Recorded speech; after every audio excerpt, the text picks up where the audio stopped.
2026년 4월 22일 한국 주식시장은 상승으로 마감했습니다. 겉으로 보기엔 그냥 평범한 상승장 같았는데 사실 그 속을 들여다보면 아주 흥미로운 수수께끼가 하나 숨어 있었거든요. 오늘 우리가 파헤쳐볼 이야기는 바로 그날 시장의 표면 아래에서 도대체 무슨 일이 벌어지고 있었는지에 대한 겁니다. 네, 이날 코스피 지수가 0.46% 오르면서 끝났습니다. 이 숫자만 보면 투자자들 입장에선 그래도 괜찮은 하루였네 하고 생각할 수 있죠. 하지만 말이죠, 이 헤드라인 숫자 하나가 그날의 모든 걸 말해주진 않습니다. 오히려 시장의 진짜 속살은 전혀 다른 이야기를 하고 있었어요. 자, 지금부터 그 속을 한번 자세히 들여다보시죠. 첫 번째, 이 시장 랠리가 왜 수수께끼 같았는지, 그날 나온 데이터가 왜 서로 모순된 신호를 보내고 있었는지부터 한번 짚어보겠습니다. 보시는 것처럼 코스피, 코스닥, 우리나라 양대 지수 모두 빨간불을 켰습니다. 이 숫자만 딱 보면 투자자들은 안도의 한숨을 내쉴 만한 그런 결과였죠. 그런데 바로 여기서 이상한 점이 나옵니다. 분명 지수는 올랐는데 시장을 이끄는 핵심 산업 분야, 그러니까 대형주들은 오히려 줄줄이 하락했다는 거예요.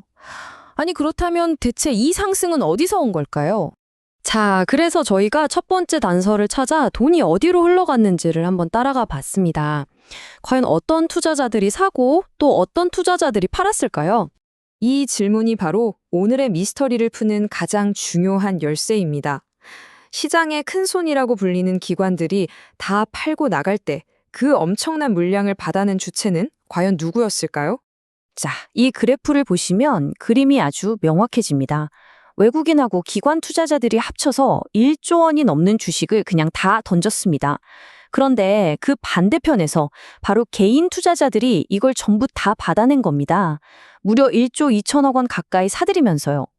와, 정말 홀로 시장을 방어했다고 해도 과언이 아니죠. 좋아요. 그럼 다음 질문으로 넘어가야죠. 이렇게 시장을 떠받친 개인 투자자들, 그 막대한 돈은 과연 어디로 향했을까요?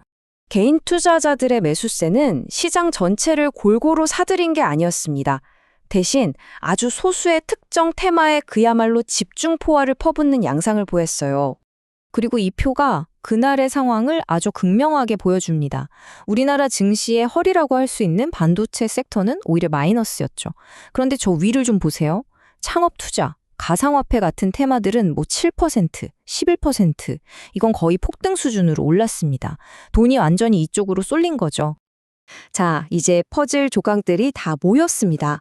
개인 투자자들의 막대한 자금, 그리고 특정 테마의 급등, 이 두 가지를 합치면 그날 시장의 진짜 그림이 그려집니다. 이런 현상을 우리는 테마주도 랠리라고 부릅니다. 말 그대로 경제 전반이 좋아서 오르는 게 아니라 몇몇 뜨거운 이야기가 있는 테마의 돈이 확 몰리면서 지수 전체를 멱살 잡고 끌어올리는 거죠. 그러니까 이걸 꼭 기억하셔야 합니다. 그날 우리가 봤던 그 기분 좋은 상승 지수 뒤에는 사실 시장의 다른 많은 부분들이 힘들어하고 있었다는 사실이 가려져 있었다는 것. 어떻게 보면 좀 아슬아슬한 상승이었다는 겁니다. 그럼 마지막으로 이런 시장의 모습이 앞으로 우리에게 어떤 메시지를 던지고 있는지 그 의미를 한번 정리해 보겠습니다. 자, 오늘 이야기의 핵심입니다. 첫째, 그날의 랠리는 철저하게 몇몇 테마가 주도한 선택적인 상승이었다는 거. 둘째, 이제 개인 투자자들이 시장의 방향을 결정할 만큼 정말 큰 힘을 갖게 됐다는 점이죠. 그리고 이들의 돈이 고위험, 고성장을 노리는 쪽으로 움직이고 있다는 신호이기도 하고요. 마지막으로 가장 중요한 건 신문에 나오는 헤드라인 숫자만 믿고 시장 전체를 판단하면 큰 그림을 놓칠 수 있다는 겁니다. 워런 버핏이 이런 유명한 말을 남겼죠. 지금처럼 뜨거운 테마를 쫓는 단기적인 투자가 과연 장기적으로 어떤 결과로 이어질지 이 말을 한 번쯤 곱씹어 볼 필요가 있겠습니다. 오늘 분석은 여기서 마치지만 마지막으로 이 질문을 던져봅니다. 이렇게 개인 투자자들이 주도하는 소수 테마에 대한 집중적인 베팅, 이게 과연 일시적인 현상일까요?